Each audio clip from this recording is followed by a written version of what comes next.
Vérification de la justesse d'un réseau de Petri, bien structuré, bien entretenu, ou bien en anglais well-handled, et se complète bien, completes properly. La première chose à vérifier dans un réseau de Petri est que la structure est correcte.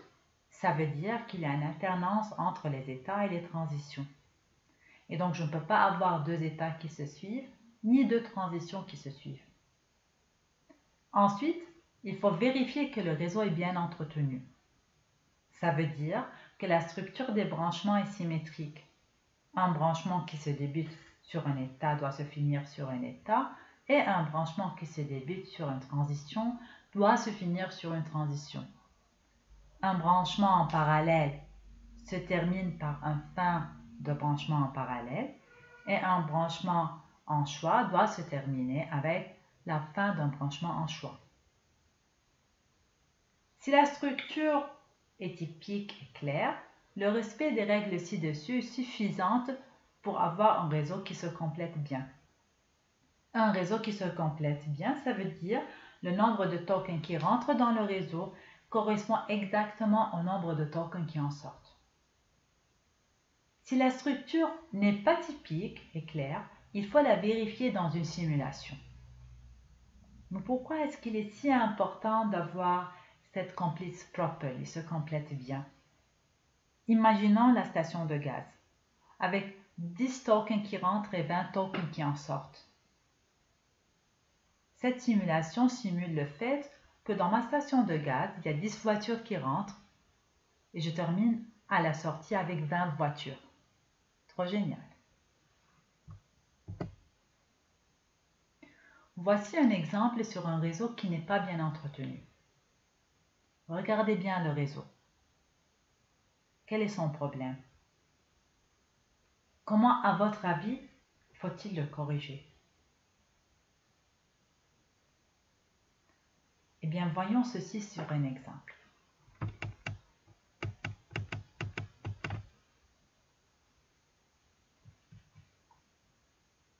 Notre exemple ici a un début en parallèle parce que une fois que je vais faire la transition, j'ai deux tokens qui vont passer chacune dans une branche, mais la fin n'est pas symétrique. Si elle était symétrique, j'aurai la convergence sur une transition. J'ai ici la convergence sur un état.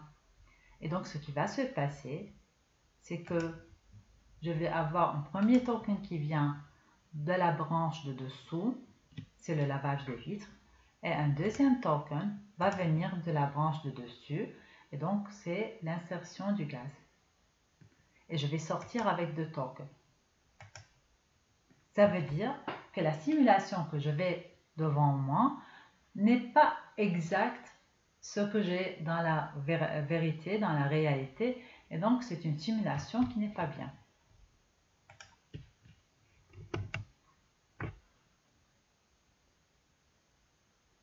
Voici un autre exemple. Dans cet exemple, j'ai une structure qui n'est pas bien entretenue, elle n'est not well handled, mais elle se complète bien.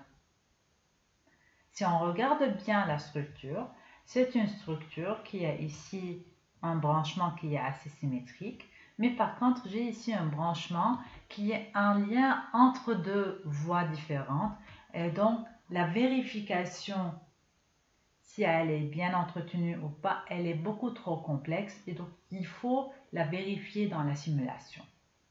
Passons à la simulation.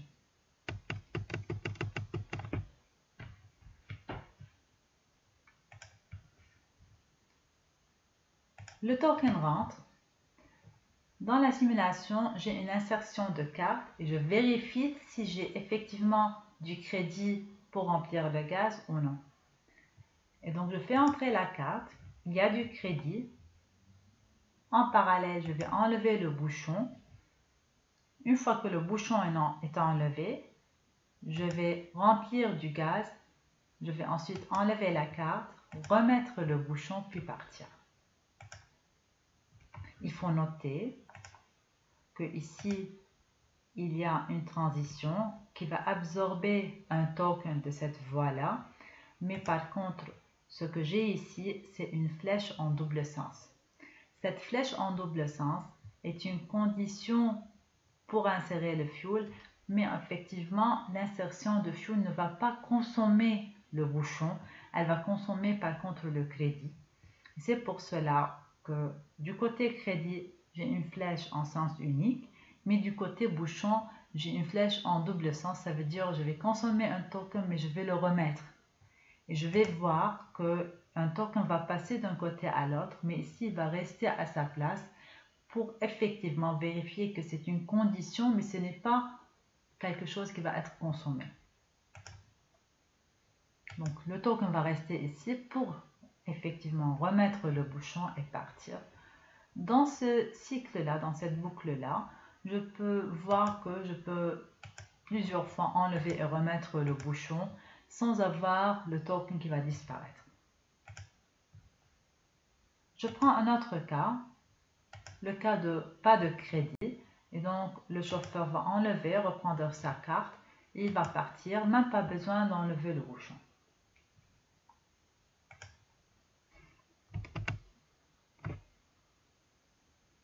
Les éléments de choix.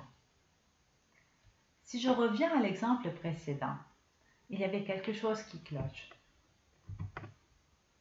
Le chauffeur de la voiture ne peut pas savoir s'il a du crédit ou pas avant de mettre la carte dans la machine. S'il le savait, il ne serait pas venu à la station en première place. Et donc, il n'est pas raisonnable que dans ma simulation, je dois savoir avant de mettre la carte si je vais passer dans la branche où il y aura du crédit ou bien je vais passer dans la branche où il n'y aura pas de crédit. Et donc, l'élément de choix vient pour résoudre ce issue. Dans l'élément de choix, la sortie du choix, c'est soit il y a du crédit, soit il n'y a pas de crédit. Donc, elle va simuler exactement ce qui va se passer à l'intérieur de la machine. C'est la décision qui est prise dans la machine. Voyons ceci.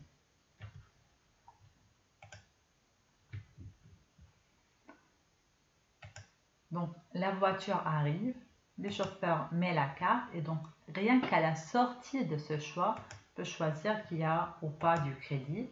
Et donc, je vais remplir le gaz, remettre le bouchon et partir. Sinon, il n'y a pas de crédit. Le chauffeur va directement partir. Ce choix n'a pas l'obligation d'être à 50%. On va voir ça.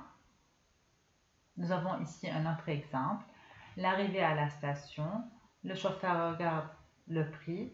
S'il n'est pas OK avec le prix, il va boucler, il va reprendre dans une autre station, il va revoir le prix.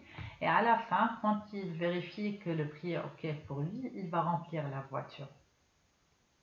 Je ne veux pas que la probabilité soit à 50%, je veux qu'il y aura 20% des cas où le prix est OK et 80% où le prix n'est pas OK. Pour cela, je vais passer dans les propriétés du choix et je vais faire un double clic pour passer dans les propriétés et puis je vais faire ce choix.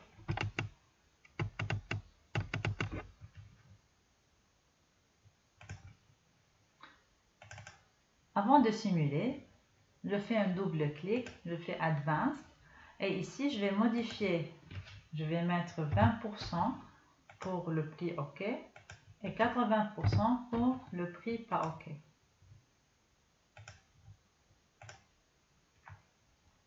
Dans la simulation manuelle, je ne peux pas voir le résultat de mes probabilités, mais si je fais une simulation automatique, je vais avoir 20% des tokens qui vont passer dans le price OK et 80% des tokens qui vont passer dans le price not OK. Je fais la simulation manuelle. Price not OK, je vais faire une boucle. Je vais reprendre le cycle jusqu'à ce que j'arrive à un endroit où je vérifie que le prix est bien OK. Je vais remplir la voiture, je vais partir.